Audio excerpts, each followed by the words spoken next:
ಆತ್ಮೀಯ ಬಂಧುಗಳೇ, ಎಲ್ಲರಿಗೂ ಜೈ ಭೀಮ್ ಮತ್ತು ಜೀವನ್ಲತಾ ಚಾನಲ್ಗೆ ಎಲ್ಲರಿಗೂ ಸ್ವಾಗತ. ಬಂಧುಗಳೇ, ಡಾಕ್ಟರ್ ಬಾಬಾ ಸಾಹೇಬ್ ಅಂಬೇಡ್ಕರರ 135ನೇ ಜಯಂತಿ ಉತ್ಸವ ಸಮೀಪಿಸ್ತಾ ಇದೆ.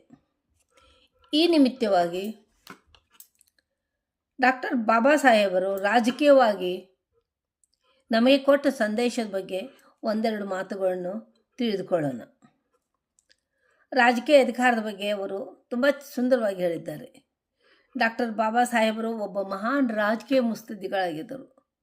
ಅವರು ತಮ್ಮ 40 ವರ್ಷಗಳ ರಾಜಕೀಯ ಜೀವನದಲ್ಲಿ ಹೋರಾಡಿದ್ದು ದಲಿತರಿಗೆ, ಶೋಷಿತರಿಗೆ, ವಂಚಿತರಿಗೆ, ಮಹಿಳೆಯರಿಗೆ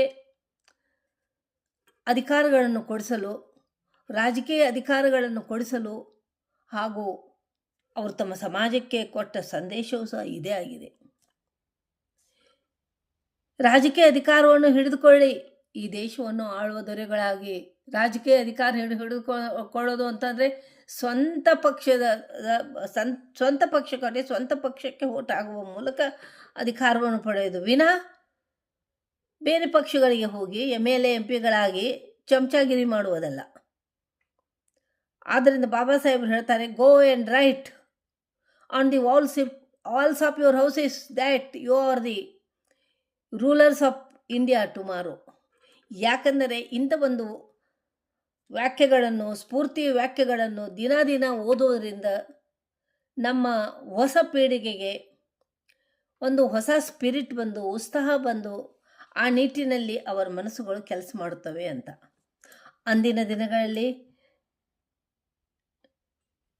ಕಡುಬಡತನ, ದೌರ್ಜನ್ಯದಿಂದ ಭಾರತದ ದಲಿತರು ನರಳುತ್ತಿದ್ದರು.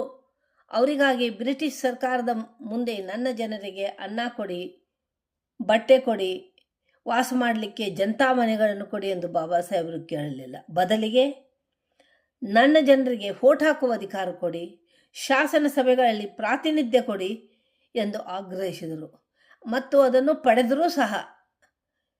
ಆದರೆ ಇಂದು ನಾವೇನು ಮಾಡುತ್ತಿದ್ದೇವೆ? ಕಲಿತವರಲ್ಲಿ, ತಿಳಿದವರಲ್ಲಿ, ಅಧಿಕಾರ ಇದ್ದವರಲ್ಲಿ ಹಲವರು ವೋಟ್ ಹಾಕಲಿಕ್ಕೇ ಹೋಗೋದಿಲ್ಲ. ಒಂದು ವೇಳೆ ಹೋದರೂ ಸಹ ಮನುವಾದಿ ಪಕ್ಷಗಳಿಗೆ ವೋಟ್ ಹಾಕ್ಕೊಂಡು ಬರ್ತಾರೆ. ಇನ್ನು ಮಧ್ಯಮ ವರ್ಗದವರು ಯಾವುದೋ ಆಮಿಷಗಳಿಗೆ ಒಳಗಾಗಿ ವೋಟ್ ಹಾಕ್ತಾರೆ. ಇನ್ನು ಅದಕ್ಕಿಂತ ಕೆಳವರ್ಗದವರು, ಬಡವರು ವೋಟ್ ಹಾಕೋದಂದರೆ 100-200 ರೂಪಾಯಿಗಳಿಗೋ ಅಥವಾ 1000-2000 ರೂಪಾಯಿಗಳಿಗೋ, ಅತಿ ಒಂದು ಸಣ್ಣ ಪುಟ್ಟ ಆಮಿಷಗಳಿಗೆ ಕೋಟಿ ರೂಪಾಯಿ ಬೆಲೆ ಬಾಳುವಂಥ ತಮ್ಮ